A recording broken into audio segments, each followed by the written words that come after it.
It happened overnight. No warning, no long debate, no slow escalation. A superpower moved. A president disappeared. By the time the world woke up, the leader of Venezuela was standing in a courtroom in New York. If you live in Taiwan, that image hits differently, because suddenly the question is no longer theoretical. It is visual, concrete, disturbingly simple. If the United States can remove a leader like this in hours, what does that say about power in today's world? And more importantly, what does China see when it watches this unfold? I'm Fareed Zakaria. And this moment is not about Venezuela. It's not even really about international law.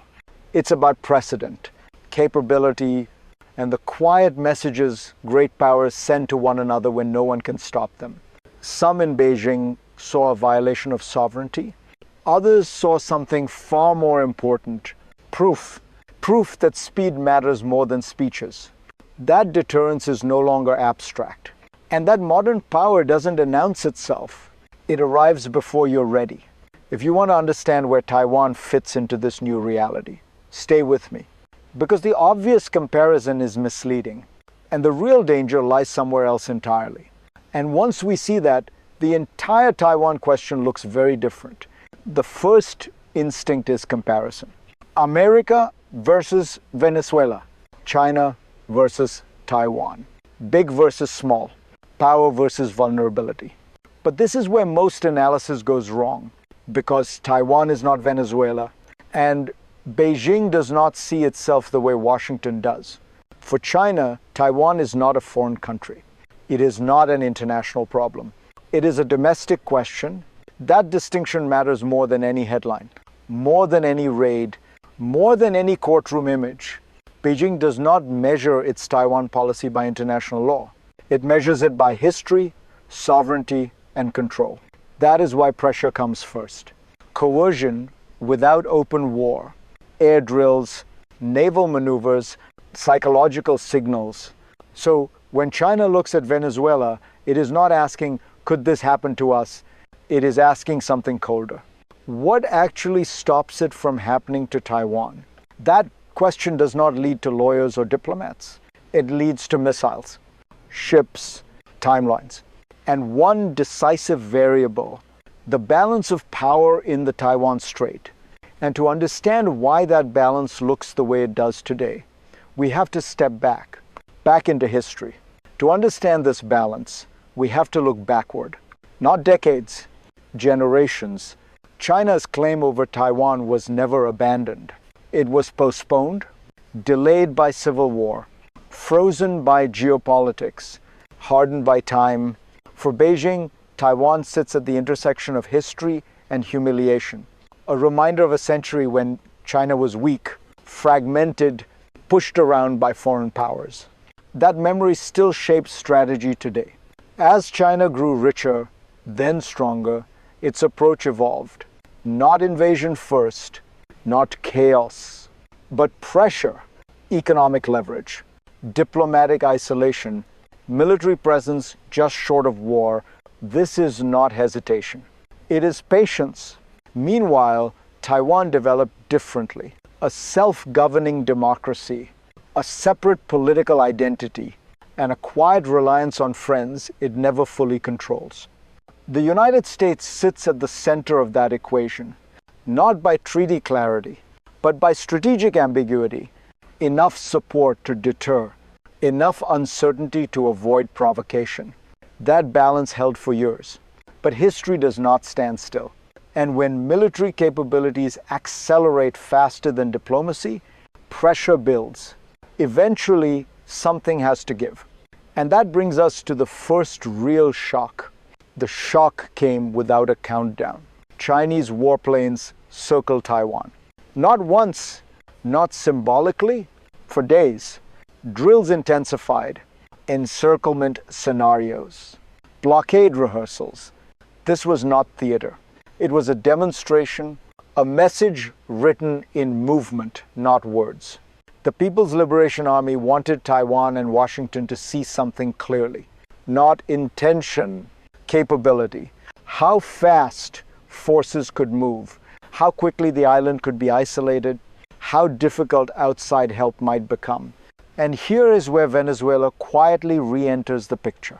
Because in that operation, the United States showed something similar. Speed, precision, decapitation. No prolonged campaign, no drawn-out conflict, just action. For some in Taiwan, this was unsettling. For others, oddly reassuring. If the US could do this there, perhaps it could do it here in reverse. If you're finding this analysis useful, pause for a second, follow the channel, because what comes next explains why appearances can be misleading. Because beneath these drills, beneath these raids, there is a system at work, a logic most people miss. And once you see it, the stakes rise even higher. Power today hides behind systems, not slogans, not speeches, systems. China's strategy toward Taiwan is built on one central idea: control without collapse. Force is not the first move. It is the final one. Before that comes something quieter: legal framing, economic pressure, military positioning just below the threshold of war. Beijing squeezes. It does not strike because a war over Taiwan would not just be about Taiwan. It would invite the United States, possibly others, and that risk changes everything. This is why the military balance matters so much. China's army is larger. Its navy is growing fast. Its technology is advancing: artificial intelligence, hypersonic missiles, new forms of warfare. But Taiwan is not alone. The promise of US support, deliberately vague but deliberately present, acts like a lock on the door. Not unbreakable, but costly. That is the hidden mechanism. Deterrence is not about who wins. It's about who hesitates, and Venezuela exposed something uncomfortable. Chinese-made weapons filled Venezuela's defenses. They did not stop the US. That detail did not go unnoticed in Taipei or in Beijing, because systems are tested not in theory, but in moments like these. And once a system shows its limits, everyone recalculates. Which leads us to the second shock. The second shock was psychological, not an explosion, not a missile, a realization Chinese weapons had failed, not gradually, completely. Venezuela had spent years buying arms from China, aircraft, defense systems, promises of protection, and when the moment came, none of it mattered. The US moved in as if no one were there. That image spread fast across Taiwan, across policy circles, quietly across Beijing, because this was no longer about ideology or statements or loyalty. It was about performance under pressure. Some had believed Chinese military technology had closed the gap after clashes elsewhere, after headlines, after demonstrations. Now doubt crept in. If these systems could not deter Washington there, what would happen if they were tested here? This is where deterrence flips. Instead of emboldening China, the Venezuela raid may have forced hesitation. A reminder that modern war is not about size alone. It is about coordination, experience, and the ability to end a conflict before it spreads. But shocks do not stay abstract for long. Soon, they reach ordinary people. And that is where this story becomes personal. For you, this is not strategy. It's life. It's your commute, your family, your future. When analysts talk about deterrence, you feel uncertainty. You see jets on the news, drills on maps, statements from faraway capitals. And you ask a simple question: what happens to me if this goes wrong? That is why the reaction inside Taiwan mattered so much. Some voices said, don't provoke. Don't become a problem someone feels forced to solve. Others said, unity is the shield. Democracy is the signal. Stability is strength. Because unlike Venezuela, Taiwan's government rests on public support, consent, participation. Power notices that deterrence is not only missiles. It is social cohesion. economic credibility, the sense that a society will not fracture under pressure. If this perspective resonates with you, share it. Because understanding is also a form of defense. And as citizens think locally, the world watches globally. Because what happens here never stays here. And that brings us to the international ripple effects. What happened in Venezuela did not stay in Venezuela. It moved across borders, across capitals, across calculations. In Europe, leaders hesitated. Some condemned, many did not.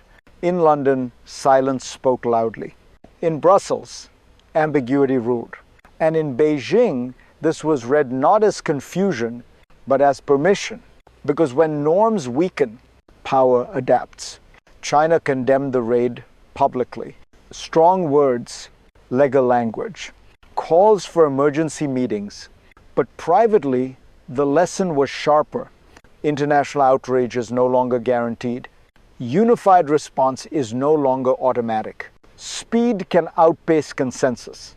That matters for Taiwan, because any future crisis will unfold in hours, not months. Before summits convene, before resolutions pass, Russia watched too. So did others. A world once governed by rules is slowly being replaced by a world governed by capability. Not what you claim, what you can do, and how fast you can do it. This is the new geopolitics messier, colder, more dangerous, and it forces us to ask the final question. Where does this road lead? And that depends on what comes next. The future now splits into paths, not one. 3. The first is restraint. China continues to pressure, but stops short of force. Drills replace war. Signals replace strikes. The United States stays engaged. Deterrence holds. Taiwan remains tense but intact. This is the best outcome. Stable but fragile. Peace maintained by caution. The second path is drift. Pressure increases. Miscalculations pile up. An accident. A misread signal. Not war by design, war by momentum. This is the most dangerous scenario because no one fully wants it, but no one fully stops it.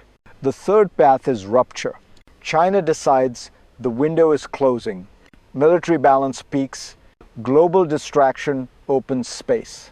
And action follows fast, decisive, all in. This is not inevitable, but it is conceivable. And that is what defines our moment. We are living in an era where power moves faster than norms, where restraint is a choice, not a rule, where the future depends less on promises and more on judgment, which brings us to the final insight. Because understanding this moment is not an academic exercise. It is preparation. We are entering a world that no longer whispers its intentions. It demonstrates them. Venezuela was not an anomaly. It was a signal not about ideology, not about law, about speed, about reach, about what great powers believe they can do and survive. For Taiwan, the lesson is not fear. It is clarity. Power today respects preparation, unity, credibility. The future will not be decided by speeches at the United Nations. It will be decided in hours, by systems already in place, by choices made long before the crisis begins. And for the rest of us watching from the outside, this is the real insight. We are moving into an age where deterrence replaces trust, where stability depends on restraint, and where peace survives not because it is guaranteed, but because it is defended. If this analysis helped you see the world more clearly, follow this channel. Share this video, because the next crisis will not announce itself politely, and the next lesson may come even faster.